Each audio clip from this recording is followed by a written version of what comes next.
আলহামদুলিল্লাহ আমরা Dhaka medical college এবং বার্ন ইউনিটে ঘুরে ঘুরে দেখেছি। প্রত্যেকটা পেশেন্টের কাছে আমরা গিয়েছি। উপদেষ্টা মহোদয় ছিলেন, সাজিদ ভাই ছিলেন, আমরা অন্যরা ছিলাম।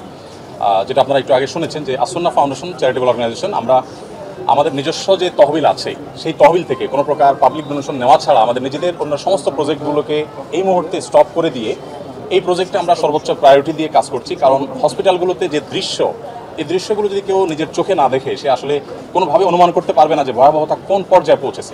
এই মাত্র আমরা বার্ন ইউনিটে একটা এসডিউতে একজন পেশেন্টকে দেখে আসলাম। তার মুখাবয়ব দেখার পর নিজেকে কন্ট্রোল করা খুবই কঠিন। তার চোখ ছাড়া এই পুরো জায়গাটা জাস্ট গর্ত হয়ে আছে, পুরো জায়গাটা গর্ত হয়ে আছে, মানে চোখ ছাড়া আর কিছু একটা চোখ তাও মনে হয় আছে, আর পুরো জায়গাটা জাস্ট একটা ভয়ঙ্কর গর্ত হয়ে আছে। তো আলহামদুলিল্লাহ আমরা এর আগে সাজিদ ভাই এসেছেন, এই পেশেন্টেরই আগের অবস্থার তুলনায় এখন অনেক ভালো। এটা হলো একটা আনন্দের সংবাদ যে তাদের খুব প্রপার ট্রিটমেন্টের মাধ্যমে তারা সুস্থ হয়ে উঠছে। আমরা ফাউন্ডেশন থেকে 5 কোটি টাকা ইতিমধ্যে আলহামদুলিল্লাহ খরচ করেছি। আরও 5 কোটি টাকা আমরা আমাদের অন্যান্য প্রজেক্টগুলোকে সংকুচিত করে হলেও এখানে আমরা খরচ করছি। এবং শুধু আমরা নয়, আমার মনে হয় যে সারা দেশের মানুষ তাদের সাথে আছে। আমি বিভিন্ন জায়গায় গিয়েছি। বাংলাদেশে আসলে অসংখ্য ব্যক্তি রয়েছে যাদের এমন একটি ফান্ড ডোনেট করার অ্যাবিলিটি রয়েছে।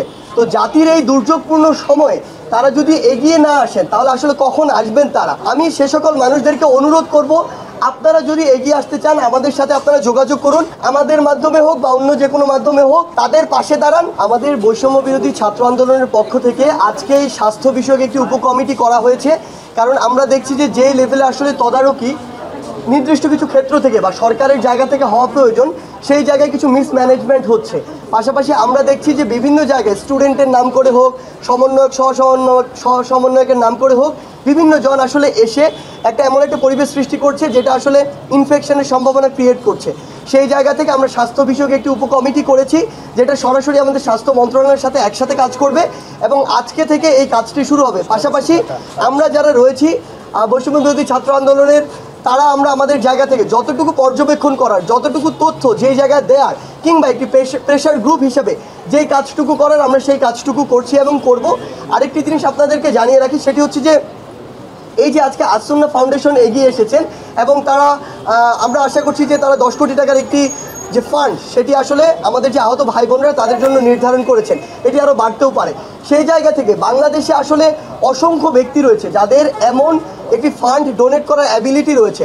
তো জাতির এই দুর্যোগপূর্ণ সময়ে তারা যদি এগিয়ে না আসেন তাহলে আসলে কখন আসবেন তারা? এই প্রশ্নটি আমরা ছুড়ে দিতে চাই। সেই জায়গা থেকে আমরা মনে করি এটি আসলে প্রচার প্রসারের কোনো জায়গা নয়, এটি হচ্ছে নীরবে কাজ করার জায়গা। আমি সে সকল মানুষদেরকে অনুরোধ করব, আপনারা যদি এগিয়ে আসতে চান আমাদের সাথে আপনারা যোগাযোগ করুন। আমরা জাস্ট কানেক্টর হিসেবে ওই রোগীদের সাথে যাদের এই ফান্ডটি প্রয়োজন তাদের সাথে আপনাদেরকে কানেক্ট করিয়ে দিব। আমাদের বিন্দুমাত্র ইচ্ছা বা আগ্রহ কখনো ছিল না, এখনও নেই যে একটি টাকা আমরা স্পর্শ করব। আমরা আপনাদেরকে কানেক্ট করিয়ে দিব, কিন্তু তাদের আসলে খরচ প্রয়োজন।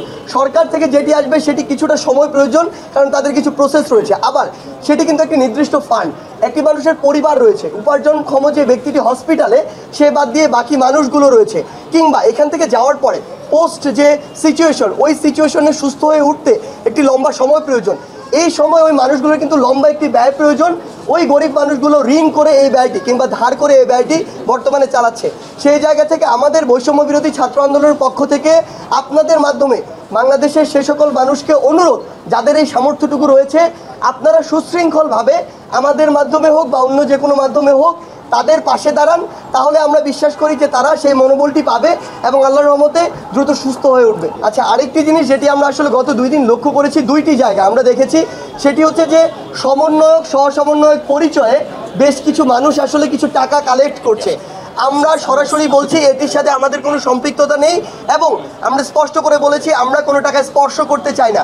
সেই জায়গায় আমরা আপনাদেরকে বলবো যে এভাবে টাকা দেওয়ার প্রয়োজন নেই, বরং কেউ যদি এই জিনিসটি করে যে রোগীর সাথে আপনাকে কানেক্ট করিয়ে দেয় এবং রোগীকে সহযোগিতা আপনি সরাসরি করবেন এই বিষয়টিতে সহযোগিতা করে, তাহলে আপনারা তাদেরকে সহযোগিতা করতে পারেন।